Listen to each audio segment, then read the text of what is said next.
Thanks so much for tuning in today. Our show covers news you can use, self help topics, and entertainment. I hope you will take the time to share and subscribe and like my channels on YouTube and BBS Radio. I am your host, Dr. Celeste Stein, and today we will be joined by Dr. Stephen West. Dr. West is a 30-year health and empowerment veteran who focuses primarily on applied physiology of mental, emotional, physical, and spiritual healing. Dr. West, welcome to the show, and thanks so much for joining us today. Thank you very much, Dr. Stein. Well, I'm so glad that you are able to join us. And I wanted to actually start by asking you to tell me about how you got started on the journey to health and wellness. Yeah, well, I was born the son of an internationally famous doctor who pioneered a lot of the science behind the healing arts. And some of what he did is he had to actually uncover science that was whole categories of science, a huge chunk of science that was basically buried. Or it was in the middle of being buried when he first started getting into it.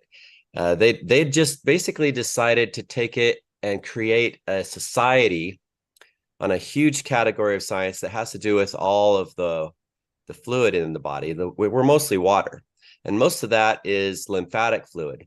We have more lymph vessels than blood vessels and more lymph than blood. And they created an International Society of Lymphology to basically bury all the research on that whole category, which is interesting that most of the water in the blood, it's held in by the blood proteins. And most of that is something called albumin.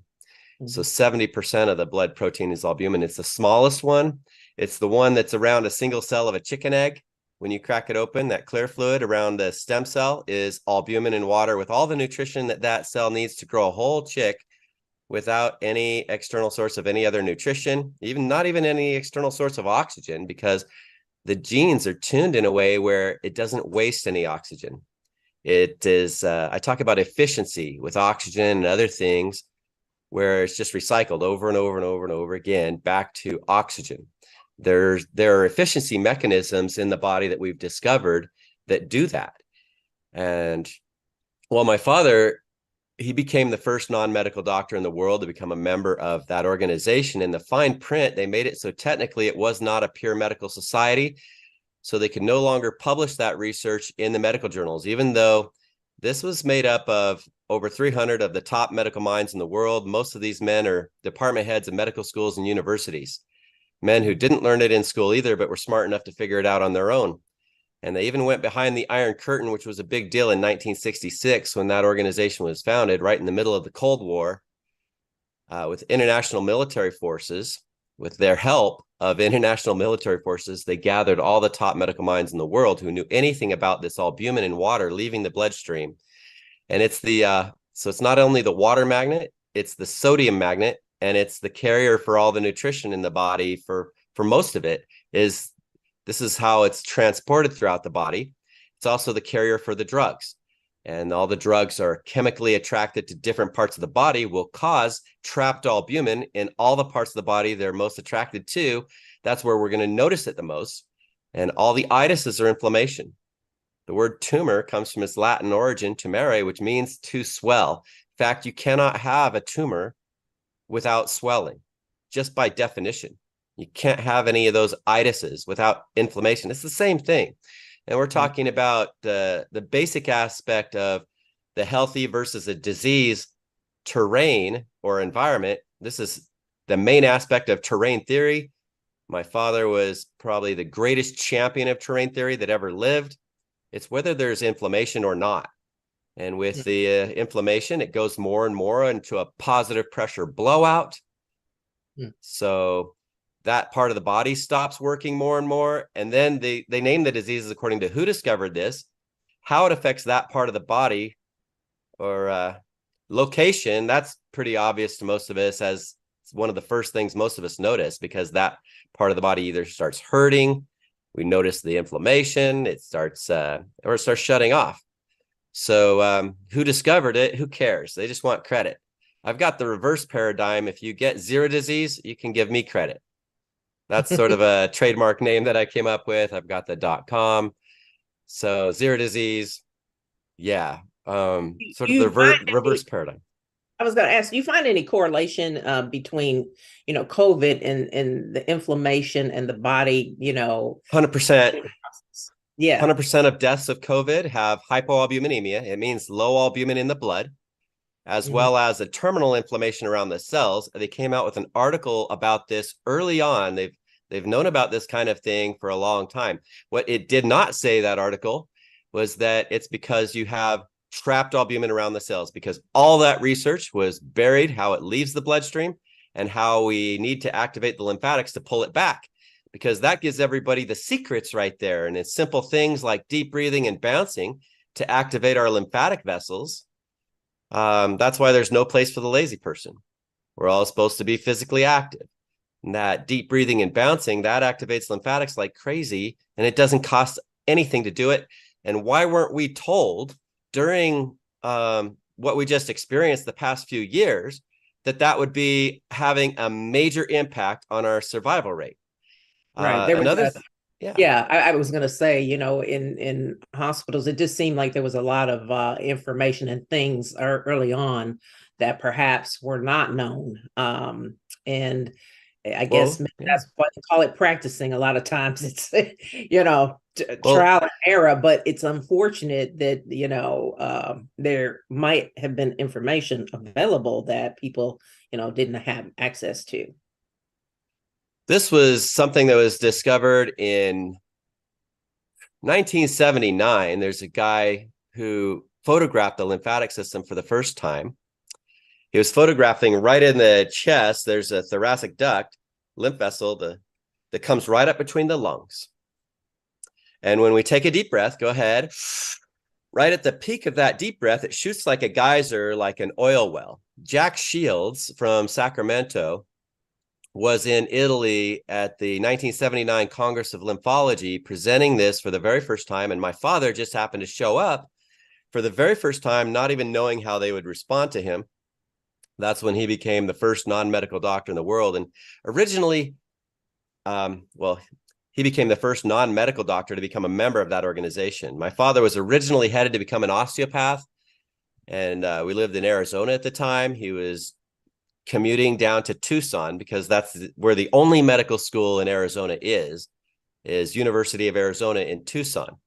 We actually have less than half the medical schools in our country still today than prior to the first NGO, Rockefeller Foundation. And it's not because that was about, anything to do with democracy or business democracy. That was 100% business malice, with business mob tactics. This was an organization that was born out of Standard Oil Trust, the first trust that was set up to create a monopoly. It totally devastated our economy. It took several presidents of the United States to finally pass the first antitrust laws to tear it apart. And they came up with the 7 sisters, the 7 oil companies. Instead of just one monster, we got 7 of them that we've been dealing with. And this is sort of how gangs operate, independent of central leadership. Where do you think they learned it from? Now we have Rockefeller Foundation born out of this to completely dominate the health industry and to protect the petropharmaceutical industry. And now other NGOs that are also taking over the whole world's health and the whole world through health is the CDC and WHO, or they're basically set up. So why? So not everybody's going to think that it's all Rockefeller Foundation that's been doing all this. Let me ask this question on the basis of healing. So with some of the research that you've done, I read that you actually believe people can be taught to heal their own bodies. Tell me more about that.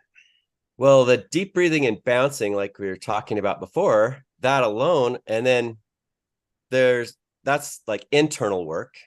External work is like the laying on of hands, massage, light, fast stroke, compressing tissues.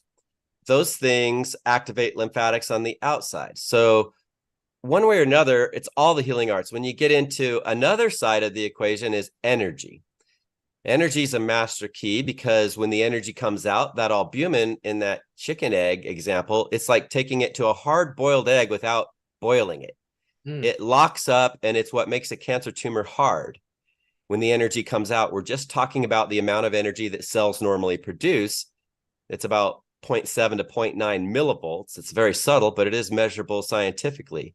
And when it comes out, they lock. And when we bring that much energy back in, they unlock. So there's the chairman of the Nobel Assembly, who's Dr. Bjorn Nordenstrom, who is on the front cover of the Discover magazine, as well as featured in the Discovery Channel, internationally syndicated, because he was also the head of the radiology department at Karolinska, which has been in the top 10 medical schools for many years. And he noticed electrical auras around cancer tumors. Sometimes these tumors would show up on the X-ray. And we're not even talking Kirlian photography, just regular X-rays. And he wondered why some of them had this electrical aura showing up and some of them didn't. He was the one who figured out how to conduct a biopsy without physically cutting the tumor open, but just using a needle to pull out the tissue sample. And he's made all kinds of other advancements in modern medicine, which are still used today. His credentials read like a who's who. He was the chairman of, again, the Nobel Assembly that awards the Nobel Prize in Medicine, over 50 top doctors, top medical minds. And, that's at Karolinska. So he took his idea about running some electricity through that needle, using it as an electrode and performing some experiments to see if he could learn more about that aura situation. He took that idea to the head of the hospital. They said only for the terminal patients, people we've already given up for dead, any kind of experimental, experiments like that. So he said, that's fine. I'm just interested in this aura situation. And as soon as he put a positive charge on the needle in the tumor, didn't matter where else he put a negative charge on or in the body, the swelling always came out of the tumor. And without swelling, you can't have a tumor. So with that swelling, also the glucose sits and ferments without oxygen. It takes glucose and oxygen to make ATP. That's the fuel for the cells, adenosine triphosphate. That's what turns on the sodium potassium pump that my father discovered. He's the one who discovered it and named it that.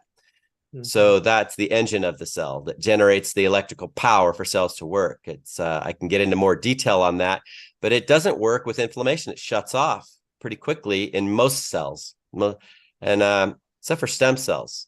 In some situations, like stem cells, because like the chicken egg, they don't waste the oxygen in their environment because the genes are tuned more perfectly.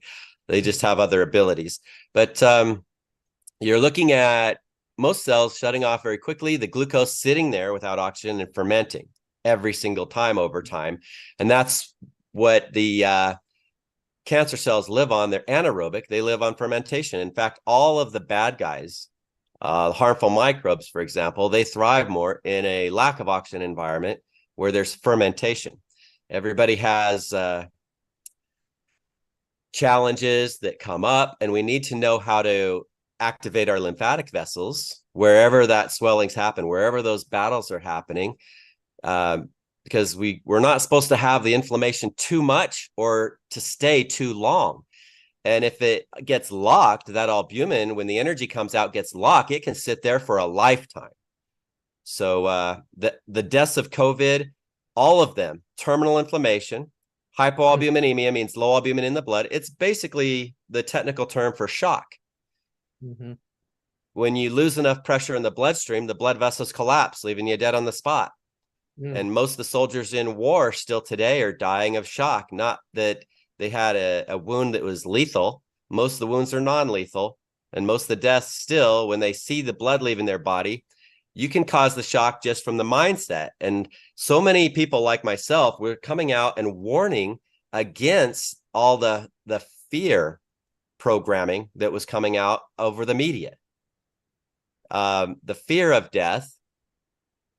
You can die, in most situations, it's the fear of death that's the bigger threat. Like the soldiers in war seeing blood leave their body with a non-lethal wound, if they have the thought process, I can't believe I just got shot, I see my life force leaving my body, I'm going to die, that dilates the blood capillary walls. And, I could do a screen share to show you a little bit of what I'm talking about if you'd like. There's a chart that I have queued up right now. I would love to see what we're talking about. Mm-hmm. Should I go for it and see what happens? Yeah. Let's try to go for it. Okay, let's see what we can do. Gonna do this. And so while you're pulling that up, you're a doctor of divinity, preventative medicine, I've read, and lymphology, correct? Yeah, it's those are ways to say it. Doctor of lymphology, preventive medicine, and PMD was that acronym. My father's the one who came up with that.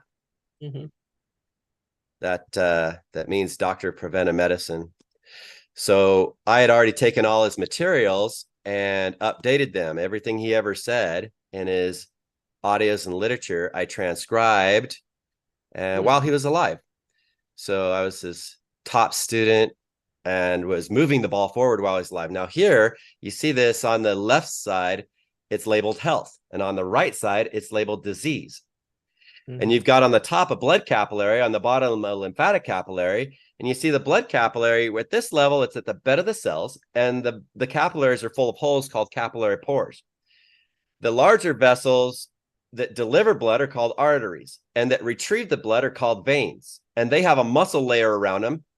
So that's not where you get any oxygen or nutrients from the blood directly. It's actually between the arteries and veins are these tiny little vessels called capillaries that are full of holes without the muscle layer around them.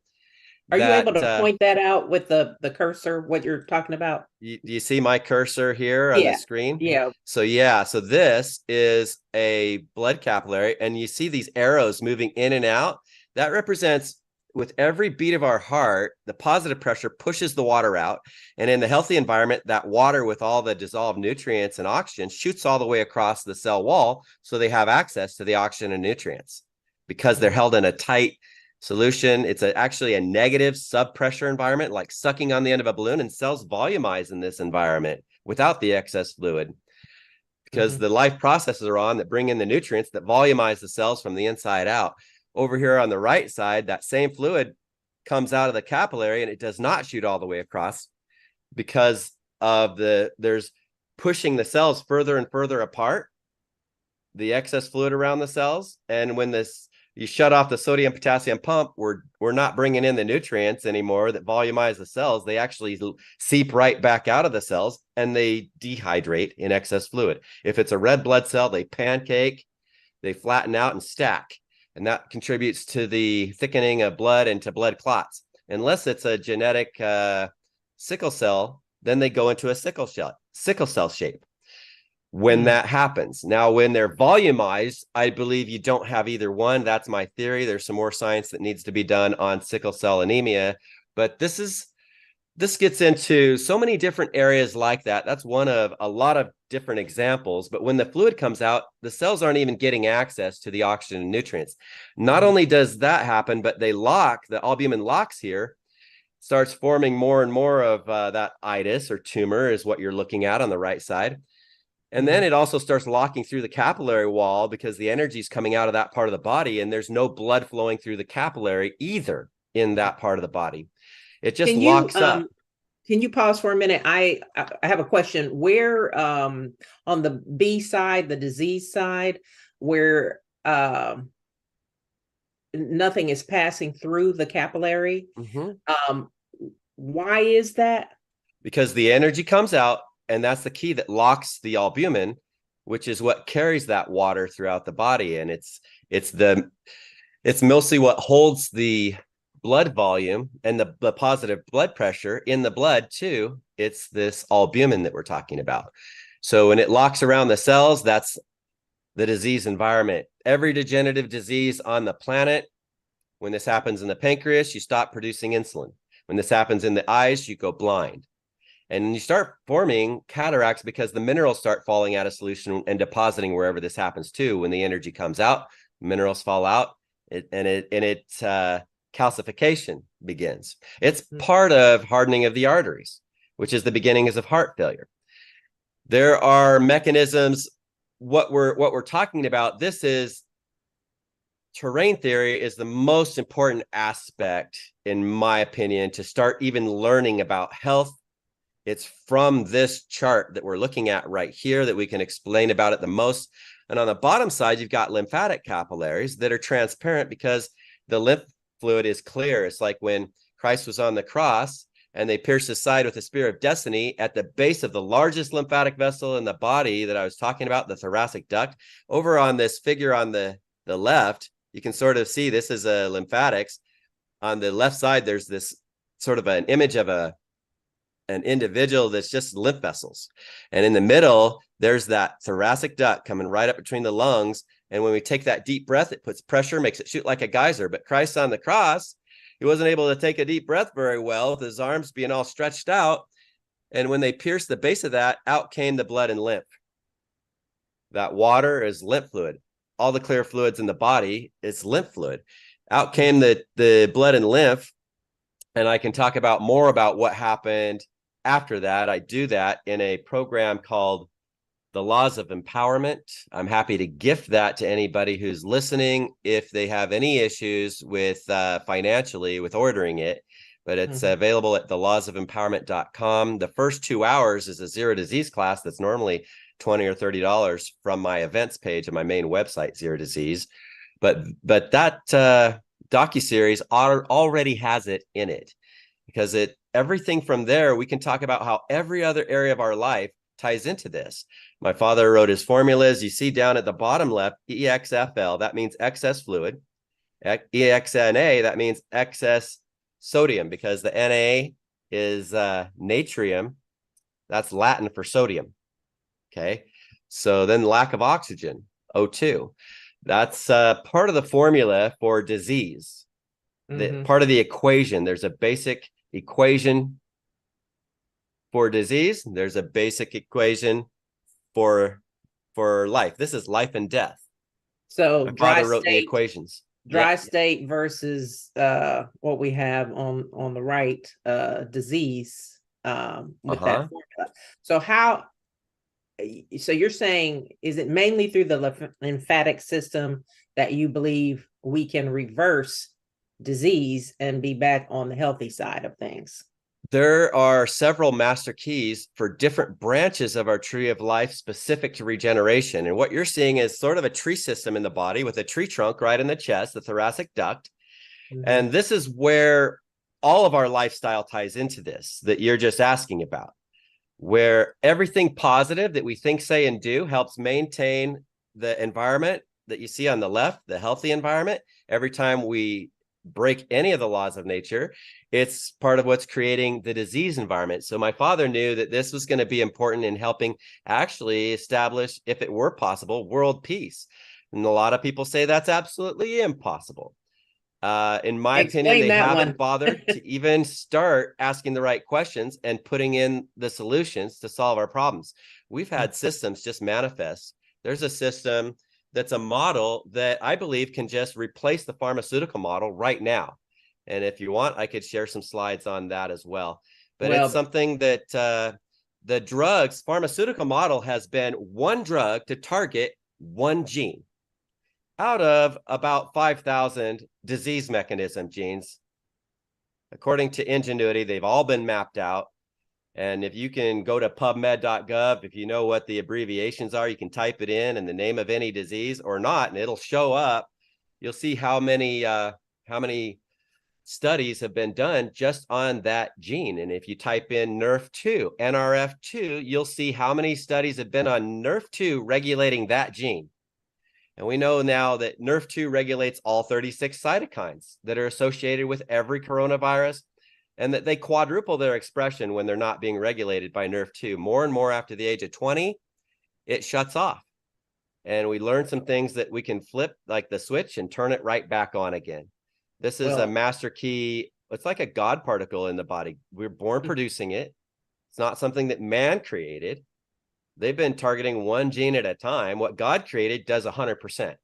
So that's an example of a master key that regulates a whole branch that produces all the fruits that we call proteins, because every gene produces different proteins. The cytokine is just another name for a category of those proteins. And even within the cytokines, they've color coded them for different categories within that category. When you look at, because they want to keep categorizing. Well, they might as well come up with 5,000 categories, because all 5,000 proteins that are genes that are our survival genes, also known as, they all do different things. And they're all important. So one of the examples is TMPRSS2. It is required for any coronavirus to attach to the ACE2 receptor site, insert itself in a cell, and replicate, killing every cell they do that with. And it basically quadruples its expression too. So it becomes way too easy for that to happen.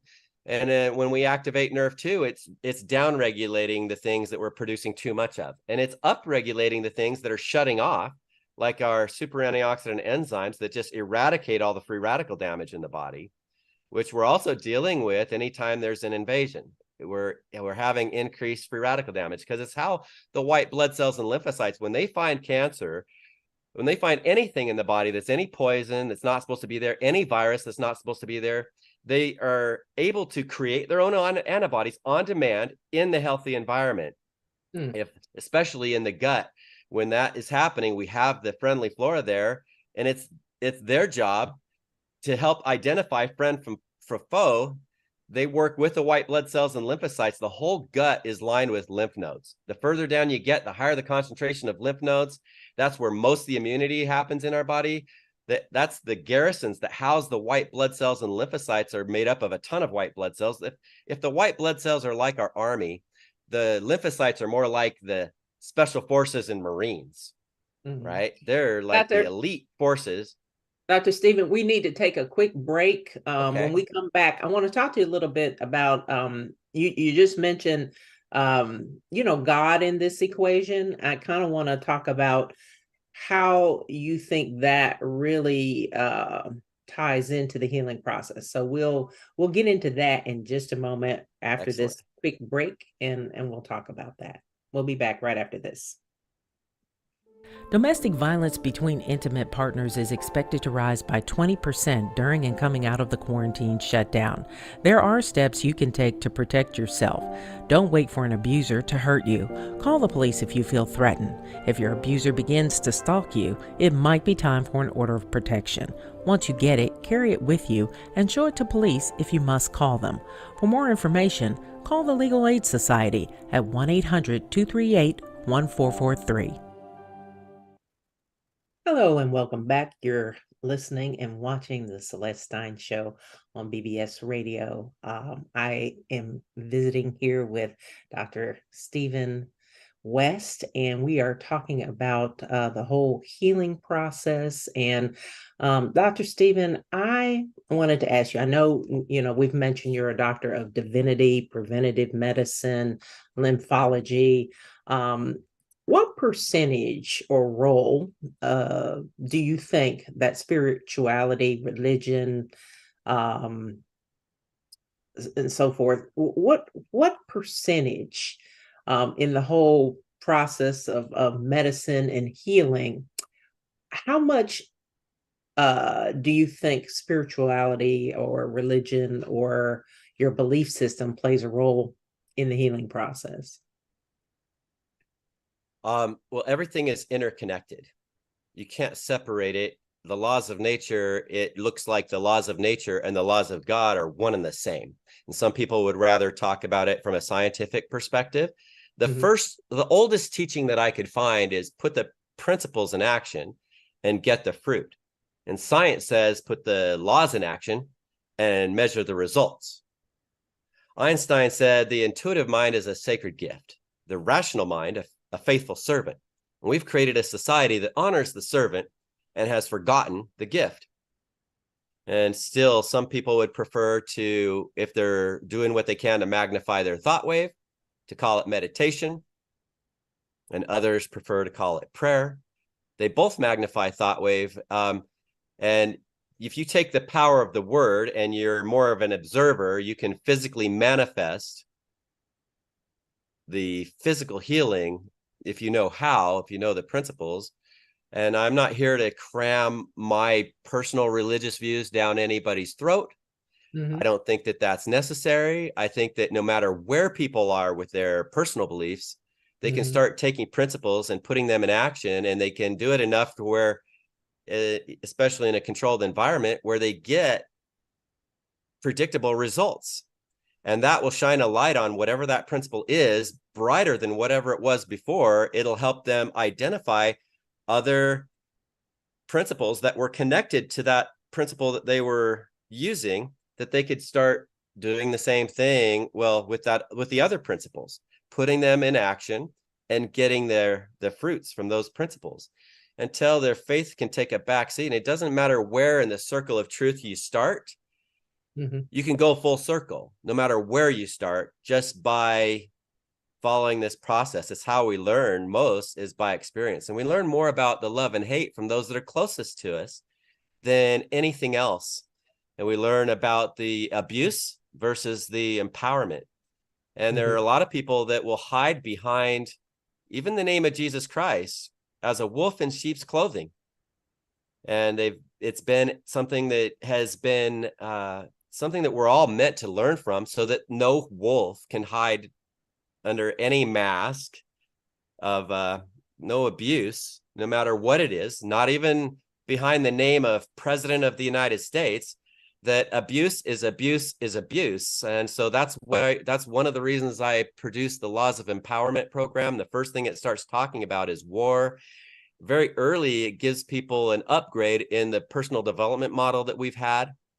The same one that Franklin Covey teaches. It's the same model that Ayn Rand came up with different words. It's the same principles, same exact model. Yeah. And if you know what's the next principle even to add to that, there's an order to everything. The next principle to add to it is cognitive dissonance. Oh, I love cognitive dissonance. I embrace it. When we get over that, our pain, when we embrace our pain, it's what shows us how, where, and what to shift. So whatever that abuse is, really embrace it, because then it can't hide anymore once it's showing itself to you. And we learn more about that from the people that are closest to us. One thing, I don't like to always throw out terms. I have to realize that our listening audience, they may not know all the scientific terms and things like that, so that we can really connect with those listeners. I know we just threw out the term cognitive dissonance, and just to kind of explain that, it's where something kind of really just doesn't make sense.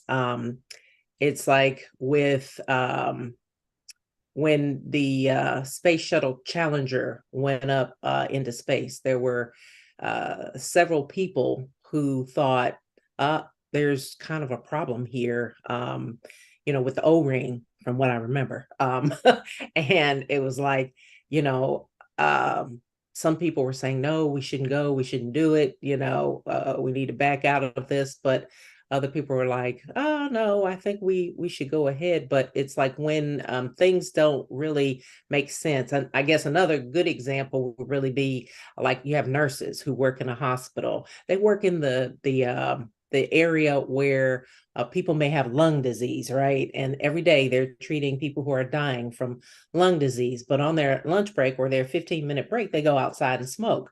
Well, that doesn't really make sense. So that's kind of I think, a way of looking at what cognitive dissonance is. It's when things, your logical mind says one thing, but what you actually do in reality is completely opposite. Do you see it that way, or would you like to add to that? Sure. Yeah. And this is might be new concept for people, but it's something that they've been experiencing. Every listener here has run into it. And when Christ was on the cross and he said, Father, forgive them, for they know not what they do. Mhm. Well, when we go down, whatever choices we make, positive or negative, we're going to integrate truth or disintegrate truth. We will remember more, or we will forget what we even knew. Our brain will Mhm. literally partition more. Mhm. And so nobody, even on death row, thinks they're a bad person. And this, the parents of I say people like Ted Bundy, serial killer, his mother didn't think he was a bad person. Right.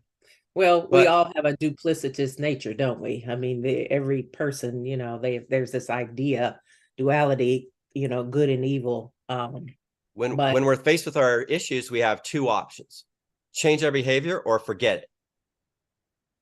And mhm, that is when we're wherever we come from, say it could be the community we grew up in, the lineage, the family. We had certain ideas that we were taught, and then we go out in the real world and we come into conflicting ideas. mhm, And it could be, let's be specific, smoking. Say we really we know that there's dangers, health dangers. The reality of those dangers, we will disintegrate the more we smoke. We will forget, and we will do our best to surround ourselves with other smokers more and more, because it takes a lot of work to forget that fact. A lot of it's still yeah. out there. It's on the box, the People Surgeon are General's creatures of warning. habit. People are creatures Okay. of habit as well, and also people like to kind of sometimes follow the crowd. It takes a lot to be different. That 1% that decides I'm going this way, I'm not going over We'll change our belief system more based on what we do, based on our choice, than anything else. here. So this is something that the herd mentality of COVID, the mask hypnosis, the that's right, I said mask hypnosis. That's one of my .coms too. And that You'll whole mask thing you'll didn't necessarily make sense, especially for people with asthma and already have breathing issues. I to this day I see people in the gym with masks on.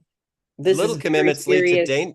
the dangerous thing is little commitments lead to bigger commitments. It's part of hypnosis. It's part of how we end up under a spell. So if we have more microbes in the air that we breathe naturally, more microbes in the air that we breathe than there is in the mud, and a virus is just basically a piece of our RNA that's broken off. Mhm. It's a piece of RNA. It's so small. Yeah, the types of masks that people were wearing, thinking that it was going to help them. Uh, it, I don't, we can go into that conversation. It's already been done over and over again. And the biggest problem with it is it detracts from more important issues, like how deep breathing and bouncing activate lymphatics, or how there's an herbal supplement, there's several, and foods, and how even fasting, it doesn't cost anything. It saves you money in the cost of food you don't eat. Fasting activates NRF2. Mhm. And Very much NRF2 so. is going to regulate 100% of the disease mechanism genes, where drug targets 1 out of 5,000 of those disease mechanism genes. And they also have a long list of negative effects, each one of them, where NRF2 just tunes all 5,000 without the long list of negative effects. So it's the new model that's shown up. In fact, Dr. McCord is the last Elliott Crescent Gold Medal recipient. The Elliott Crescent Gold Medal came out 50 years before the Nobel Prize, before the Nobel Assembly was ever formed. 50 years prior, and it's been always more prestigious. It's only been for people whose life work revolutionizes and changes the world forever. It's never been political. They don't dish out a whole bunch of them every year like they do the Nobel Prize. In fact, the last recipient was Dr. McCord. And he just published an article this year exposing what he's been saying since at least 2014.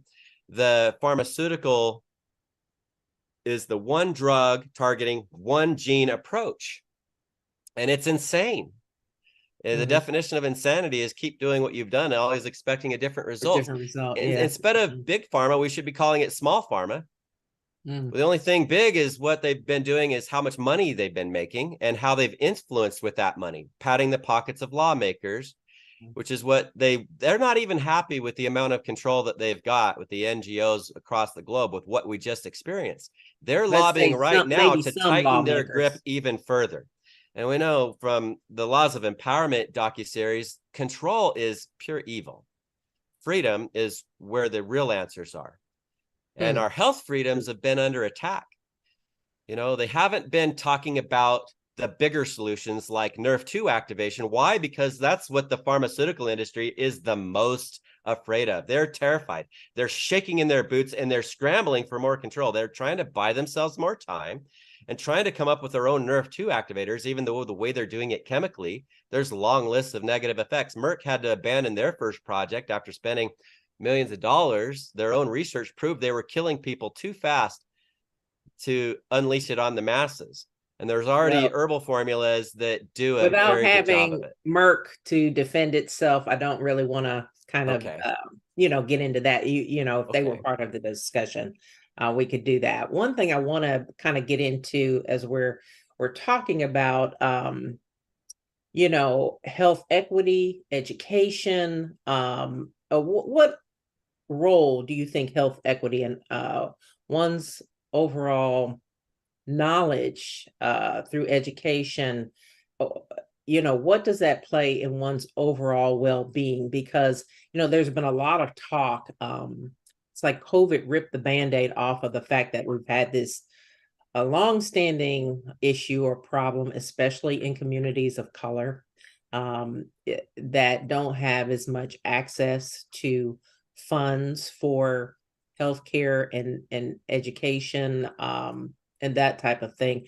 How much do you think that plays into uh, people being healthy or not? This is where we need to put more focus. And even the medical doctors, there's certain information that's been kept away from them. And it comes down to a health education problem. Hmm. I And believe that as they're well, very basically, much so. yeah, all the medical schools that didn't want to play ball with the pharmaceutical industry, with Rockefeller Foundation, were put out of business. In fact, World War One couldn't have happened if it wasn't for the biggest chemical producer and the biggest steel producer of Germany not wanting to play ball with Rockefeller Foundation. And guess who ended up with IG Farben after World War One? Rockefeller Foundation did. And guess who produced all the steel for World War Two? IG Farben, basically Rockefeller Foundation. Mm-hmm. Couldn't have had, it looks like from my perspective, either one, World War One or two, without this organization that was really just looking out for themselves, their own interests. There's a book called To Change China, and they probably laugh. It's written by Chinese because of what they've done with Oriental medicine versus the pharmaceutical model. And it's all about exposing the abuses of Rockefeller Foundation in Asia. But they probably laugh because it's just about Asia. And who's written the book to show what they've really done globally? That's what we really need to take a look at. And there are sciences like in India, Ayurvedic formulas that have been used for thousands of years that have had amazing benefits without the long list of negative effects. There's in England, homeopathy, the royal family of England has embraced it. It's been more popular in England because of that. And they dilute a substance so small it can't even chemically be found, but the energy signatures of the substance are there. And it's how energy works. How many healing arts have to do with just energy? Color therapy is just energy, but our main energy centers in our body that they call chakras in India, 7 houses in China, they resonate with the 7 colors of the rainbow. And there's 7 endocrine glands, and they resonate with the 7 musical notes, A, B, C, D, E, F, G. And how many cultures are taught in COVID not to gather together and not to sing in church? How many of the big congregations just went pretty much empty? In fact, they still haven't been brought back to what they were before the lockdowns, before all the fear. Somewhat. even the lineage that I was raised in was telling people we're not going to sing during this period because we think it's going to increase the risk. And, I'm the only member of my family that's not a member of the lineage that I was raised in. I believe I'm an interfaith minister. I have a solid foundation in Christ, but when you're integrating truth, I believe that Christ was the greatest interfaith leader that's ever lived. That's just my personal opinion. I study Muhammad. I study all of the other lineages as much as I can. Yeah. And because it's about bridging the gaps. What we're seeing happen in Jerusalem right now is really showing what is the sacrifice that they really need to make, is healing the relationships between the brothers out there, healing the relationships between lineages. If you look at what happened when they pierced Christ's side, the crucifixion site was found evidently by an archaeologist named Ron Wyatt. He's a Seventh-day Adventist. Some people think we can't trust anything that comes out of his mouth because he's a Seventh-day Adventist. He's trying to, I've never seen him push any of the Seventh-day Adventist agenda during his presenting his archaeological evidence. He helped document Noah's Ark near Turkey. And he actually, there were some different groups that went out different places to find the Ark of the Covenant, right around the time that Indiana Jones and the Raiders of the Lost Ark came out. And some went down into Ethiopia because of King Solomon, Queen of Sheba. They had a son named Menelik, who was the first Solomonic emperor of Ethiopia. And when he was 20, he visited his father. When he sent him back with the priest whose job it was to guard the ark, evidently with one of the arks. So it looks like the Templars went and found that one. That's one group that they think they have the ark. But it looks like there was more than one. And the priest whose job it was to guard the ark that was left in the temple was built on sand hydraulics. The pillars in front, Hiram was son of one of the kings, was a brass worker, and they killed him after they created the sand hydraulics of the temple after it was completed, so that the secret would die with him. The Masons, it's part of their rites. I'm not a Mason, so I'm not breaking any prohibitions by talking about this.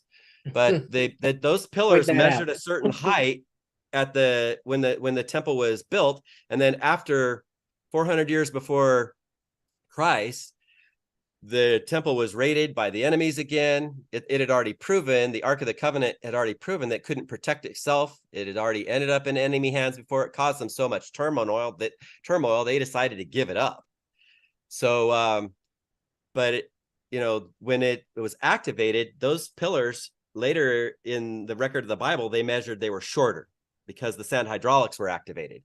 There's an underground tunnel system. Now where the temple used to be is the Dome of the Rock, owned by the Muslims. And it looks like the actual records of the crucifixions, it didn't happen on top of the hill.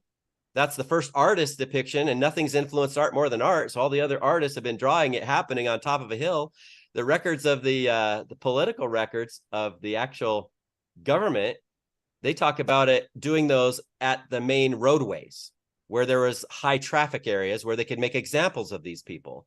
So the main roadway coming in and out of Jerusalem came right at the base of Skull Hill, which is right underneath. If you look where the temple was, where the Dome of the Rock is this roadway that they found the crucifixion site with 3 cutouts. First, they found the Ark of the Covenant. It had a crack in the ceiling. They ran a fish line up through it, and it came out right at the base of the post hole that was capped off, that was higher than the other 3 at the bottom. They put it up higher to make a bigger example out of him. And it's not only written that the 3-inch veil of the temple was rent, but also the rocks were rent, because the earth opened up, and the priest whose job it was to guard the ark saw the blood and water come out of the side and drain down that crack. And they went down and verified that it had poured out onto the right side of the mercy seat. The left side was always reserved for animal sacrifice blood. Think about this. I'll ask you one question. If the right side was reserved for the blood of Christ all along, for the blood of the Son of God all along, Jews might have a harder time listening to this. Put the Christianity, Jewish, Muslim, all that aside right now. If the right side of the throne of God was reserved for the Son of God, where would it have to be? If Christ was the Son of God, where would it have to be? during his crucifixion. It would have to be placed right below. And the Holy Grail was a metaphor that the priest came up with, whose job it was to guard the ark. It's made out of acacia wood and gold, like the ark. Sometimes it's a symbolic of a stone placed in it. That represents the 10 commandments that were placed in the ark. And we have, when Ron Wyatt documented this, the blood is still alive still today. And it's an issue because, you know, of the political issue. But God could change this anytime, right? If you've got this alignment, Dome of the Rock now, crucifixion site, which is the biggest symbol of Christianity, and then the Ark of the Covenant, I would say, is probably the most important, biggest symbol for the hugest part of the Jewish faith. But it's important to everybody. When you look at all of this, God could change this anytime. That was a miracle. That ark was placed there 400 years before the crucifixion even happened. And the Jews are thinking they need to tear down the Dome of the Rock to build their temple so they can perform some ceremony they did thousands of years ago already, so they could do it again and see if it works. Some ceremony, sacrifice worthy, so that their Savior can finally come. What I'm saying is what we're seeing physically speak to us from that alignment should tell us what the sacrifice actually is to heal the relationships between lineages. That's why I'm talking about it. I'm bridging the gaps. That's a really interesting point. Not many people bring that up at all. Like, the dominant religions don't want to talk about this because they don't want to lose control. If the gathering wasn't just about one family called Israel, if it was actually a grand integration of truth from every lineage and representing all the greatest thought leaders everywhere. And that's what the laws of nature reveal, as we just need to have enough pieces of the puzzle, have a higher realm level of understanding the laws of nature than what we've had. And that's what I'm suggesting is in the laws of empowerment. And I can't claim credit for it. It actually gives credit of the strengths of each lineage while it exposes their abuses. And none of us are perfect as individuals. Think about it. You know, we need to understand that all the lineages have been the same who have ever had humans leading them. They've all had their issues. So one strengths thing, and weaknesses. I think part of the issue and some of what I'm hearing has been this whole thing of the mind, body, spirit connection too. You know, a lot of times, one of the things I've noticed over the years is there always seems to be a distinguishing of those things when it comes to science, when it comes to, you know, religion, kind of basically separating all those things. But I perform instant mass healings, Dr. Celeste Stein, with the whole audiences at the same time in a split second because of superconscious principles. And the great thing is I like to show people how to do that for themselves so they don't need me anymore. But it's amazing what you can create. You can transfer hours of conscious data subconsciously, instantly, in a split second. And if you use wireless, that's called superconscious principles. Like everybody who's looking at a phone or their computer screen right now, that represents the conscious mind of that phone or computer. Everything going on in the background that they don't see that's happening really a lot faster. That's an example of the subconscious. And everything it has access to wirelessly is superconscious principles. Most people are accessing data wirelessly right now with whatever device they're watching and listening to because of really superconscious principles. Everything we've learned about computers, which has gone into a computer or their phone, is because we've learned more and more about how our own mind and body work. So if you're talking about this, it helps to use these as examples of our own evolution and what we keep discovering. And they haven't made a computer that works better than our own mind and body still today. There's no med bed that can duplicate what we're already capable of. As far as we found that, for example, life's made of systems. Each system has a certain amount of laws. When we're in alignment, we get the fruit of the tree of life of that part of our life. When we're breaking the laws, we get the opposite. It's life and death we're talking about. These are laws of nature. And the blood and lymph have always had to do with life and death. It's no accident that we saw those twin streams come out. And we've been talking about the one that's been the clear fluid. Those vessels are basically transparent. We can't see them with the naked eye. but there have You been know what, Native Americans Dr. that knew Steve, about it. we're going to have to kind of end it here. We have about 1 minute, I'm almost out looking at the of time. I time know people too. may want to hear more from you and learn more about your laws of empowerment and that type of thing. You want to give your website, and then we'll Sure. wrap up. Zerodisese.com. That's ZERODISEASE.com. And then you are also the founder of Clarity University. That's right. And we've got clarityuniversity.com is the only site that has my bio. If you're looking for that, it has a page dedicated to my father.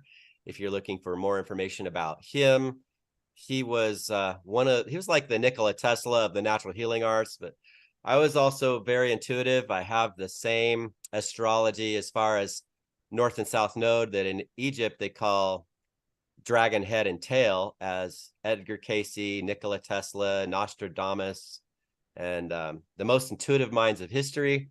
So I've been involved with teaching stem cell techniques for over 29 years, that I reattached my PCL in my left knee that was completely severed 29 years ago, that I've used to help. We've used self-healing techniques to regenerate torn discs and bulged discs in my spine after flying over a car off a motorcycle, a car that just pulled out in front of me where I had the right of way. I wasn't stunt driving like some people see on social media. I was just going regular speed of traffic, and a German driver who didn't know the area pulled out and then stopped right in front of me. And because somebody else was pulling out, and he said he didn't see me. Yeah. But anyway, well, thank you things so happen. much for being on the show today. That is all the time we have for now. Again, you can visit Dr. West's website at clarityuniversity.com. And if you would like more information about me, please visit bsaprinc.com. And also be sure to like and subscribe to my channel on BBS Radio and The Celeste Stein Show, which is on YouTube. Thanks so much for listening. I will see you again for our next show in 2 weeks. Thanks so much. Bye-bye.